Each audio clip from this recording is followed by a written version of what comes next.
Friends, మా అక్క అయితే ఇక మా కోసం బగారా అన్నం అయితే వండుతుంది. ఎలా వండుతుందో చూడండి ఫ్రెండ్స్. అక్క ఏం వండుతున్నావు అక్క? Vegetable rice.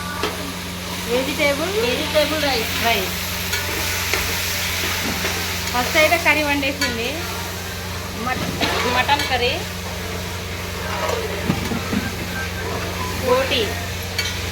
బోటీ ఫ్రై ఇది అయిపోయింది. ఇప్పుడు అన్నం అయితే వండుతుంది. ఏమేమి వేసినావు అక్క రైస్లో? పచ్చి బఠానీలు, క్యాప్సికమ్, క్యారెట్ అండ్ క్యాలీఫ్లవర్,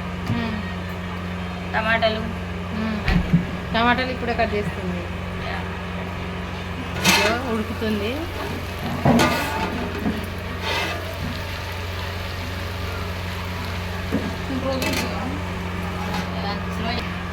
అక్క ఇంకా ఎంతసేపు ఉడకాలి? అది బాగా ఉడకాలి, లేకపోతే రైస్లో బాగా. అప్పటి వరకు మా అక్కతో మాట్లాడుకుందాం ఫ్రెండ్స్. వినండి. అక్క నువ్వు రోజు ఏం పని చేస్తావు అక్క? నాది ఓపీ, హాస్పిటల్ వర్క్. అత్తమ్మ అక్క ఇద్దరే కలిసి ఉంటారు. నాది హాస్పిటల్ వర్క్. ఇట్లా ఎవరైనా వస్తే సండే స్పెషల్గా చేసుకుంటాం. ఎవరైనా వస్తే, లేకపోతే చేయొచ్చు. వాళ్ళందరం వచ్చినామని మా కోసం స్పెషల్ చేసి పెడుతుంది మాకు అక్క. ఫస్ట్ అయితే మటన్ కర్రీ రెడీ చేసింది, బోటి కర్రీ వండేసింది. ఇప్పుడు బాగా వెజిటేబుల్ బిర్యానీ అట. వెజిటేబుల్ రైస్ నాకు అనడం వస్తలేదు. పిల్లలకు చేసి పెడితే చాలా మంచిది. వాళ్ళు జనరల్గా వెజిటేబుల్ తినలేదు కదా, సో ఇలా చేసి పెడితే వాళ్ళకి ఇంత ఎనర్జీ వస్తుంది, హెల్త్ కూడా మంచిది. బిర్యానీ తినాలి అనిపించినప్పుడు నాన్ వెజ్ తినకూడదు. ఎందుకంటే నాన్ వెజ్ పిల్లలకి బ్రెయిన్ పని చేయకుండా చేస్తారు. ఇలా పెడితే పిల్లలు చదువుకోవడానికి కానీ, బ్లడ్ ఇంప్రూవ్మెంట్ చేసుకోవడానికి కానీ పనిచేస్తారు. చాలా బెటర్ ఆప్షన్.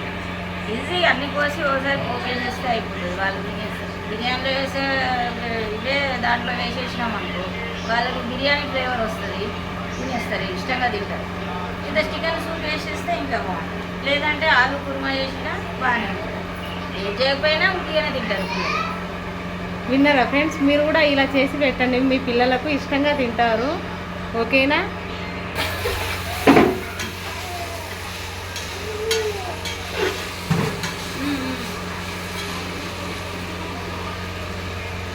రైస్ తీసుకున్నా, ఇక్కడ 2.5 రైస్ తీసుకున్నా. నేను నానబెట్టేసా ఆల్రెడీ. దీంతో నేను 2.5 kg తీసుకున్నాను. తర్వాత మళ్ళీ వాటర్ పోసేటప్పుడు 8 పోస్తే సరిపోతుంది. 10 పోసినామంటే పాడైపోతుంది. 2.5కి 8 పోవాలి, 8 cups అంటే 2.5 kg. సో దీంతో కొలత వేసుకున్నాం కాబట్టి దీంతో ఇలా ఉడికిన తర్వాత వాటర్ పోసుకోవాలి. ఇంకొంచెం మెత్తగా ఉడికినాక వెజిటేబుల్స్ అన్నీ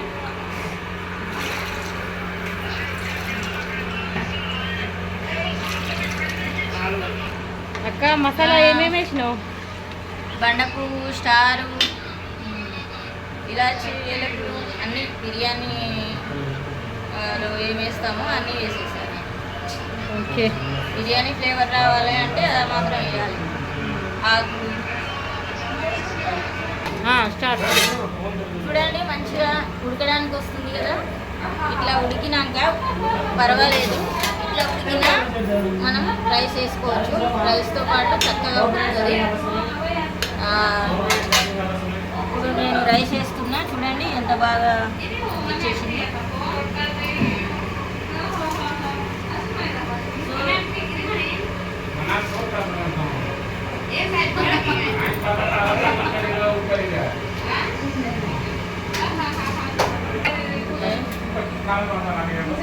చూడండి చక్కగా కలర్ఫుల్గా ఎలా వచ్చిందో. ఇది ఉడికినాక ఇంకా చాలా టేస్టీగాను ప్లస్ మంచి ఫ్లేవర్ వస్తుంది. ఇట్లా మూత పెట్టేసుకొని ఉడికినాక తినేయడమేనా అక్కయ్య? ఉడికినాక తినేయడానికి అంతే ఇక